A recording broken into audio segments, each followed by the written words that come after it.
Hello everybody. If you want to read all the stories in full, please go to www.steveuk.blog. Thank you. When you've listened to and read the story, if you liked it, please leave a meaningful comment with your thoughts and feelings about it below. If you would like to have a story from a specific genre, say a mystery, a thriller, a romance, a horror or science fiction, etc., please leave a comment below and let me know the type of thing you would like. Thank you.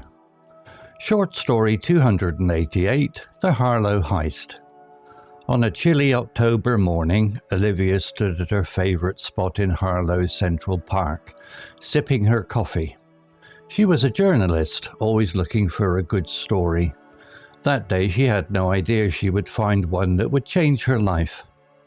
As she watched the ducks on the pond, her phone buzzed. A message from her friend, Max, a detective in the local police force. "Meet me at the old mill, urgent." Curiosity piqued, Olivia headed to the mill on the outskirts of town. It was an abandoned building, crumbling and covered in graffiti. She found Max standing by the entrance, looking grim. "Morning, Olivia. We've got a situation," he said. Max led her inside. The mill was dark and dusty, filled with old machinery. In the corner, there was a hole in the floor, leading to a hidden basement. Down there, they found a makeshift office filled with stolen paintings, sculptures, and other valuable artifacts. "This is part of a major art theft ring," Max explained, "and it's been operating right under our noses." Olivia's eyes widened. "Who owns this place?" "That's the mystery. The owner of the mill is a shell company.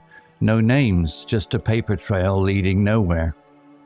As they talked, Olivia noticed something odd in the corner, a small, worn-out notebook with a leather cover.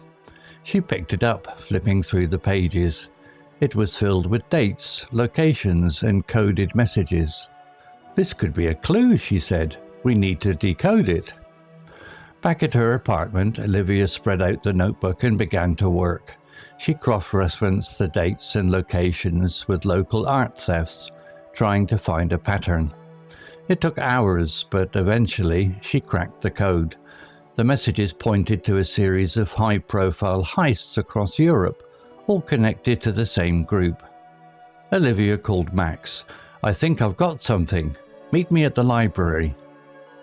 At the library, Olivia showed Max the notebook and her notes. "This group has been stealing art for years. They're professionals. But there's one name that keeps coming up, the Raven." Max frowned. "I've heard of the Raven. A ghost in the criminal world. No one knows their real identity." As they talked, a librarian approached them. "Excuse me, I couldn't help but overhear. The Raven. You might want to check out our local library history section." Intrigued, they followed the librarian. She pointed them to a dusty old book about Harlow's history. Flipping through the pages, they found an old newspaper clipping about a man named Arthur Ravenwood, an art dealer from the 1920s who disappeared under mysterious circumstances. Could the Raven be a descendant of Ravenwood? Olivia wondered. Max nodded. "It's possible. We need to dig deeper." Over the next few days, they followed the trail, uncovering more clues. They discovered that Arthur Ravenwood's great-grandson, Edward, was a prominent art dealer in London. Suspicion grew.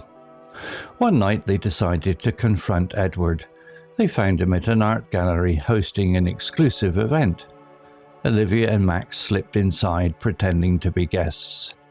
As they mingled, Olivia spotted Edward. She approached him, smiling.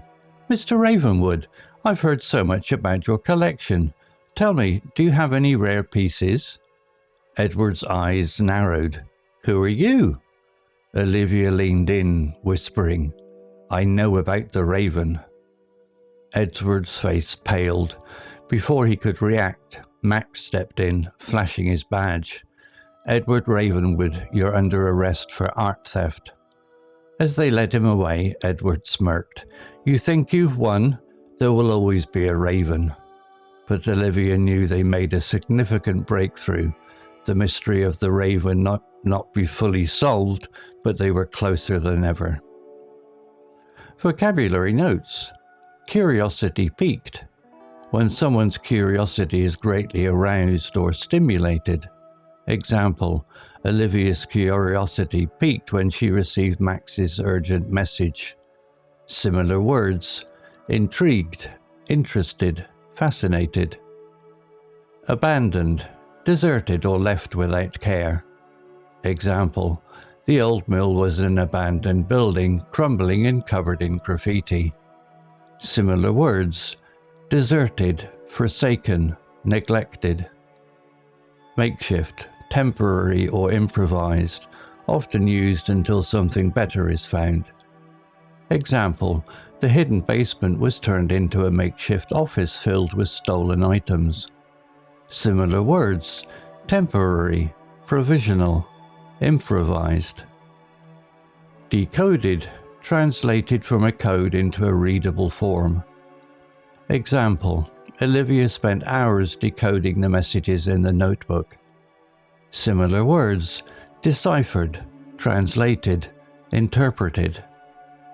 Heists, large-scale thefts often involving careful planning and execution. Example, the notebook pointed to a series of high-profile heists across Europe. Similar words, robberies, thefts, burglaries. Suspicion, a feeling or belief that someone is guilty of an illegal or dishonest activity. Example, suspicion grew as they uncovered more clues about Edward Ravenwood. Similar words, doubt, mistrust, skepticism.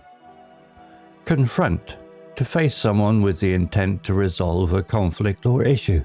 Example, they decided to confront Edward at an art gallery event. Similar words, challenge, face, accuse. Exclusive, restricted to certain people, groups, or areas, not for everyone. Example, Edward was hosting an exclusive event at an art gallery.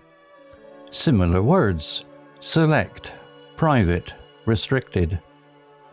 Smirked, smiled in a self-satisfied or scornful way. Example, Edward smirked as he was led away by the police. Similar words, grinned, sneered, smiled. Breakthrough, a significant discovery or development that helps solve a problem. Example, Olivia knew they had made a significant breakthrough in the case. Similar words, discovery, advance, finding. Story written by Copilot AI, image created by Designer AI. To read all the stories in full, please go to www.steveuk.blog. Hello, this is Steve. If you enjoyed the story, please would you take the time to leave a meaningful comment and click on the like icon.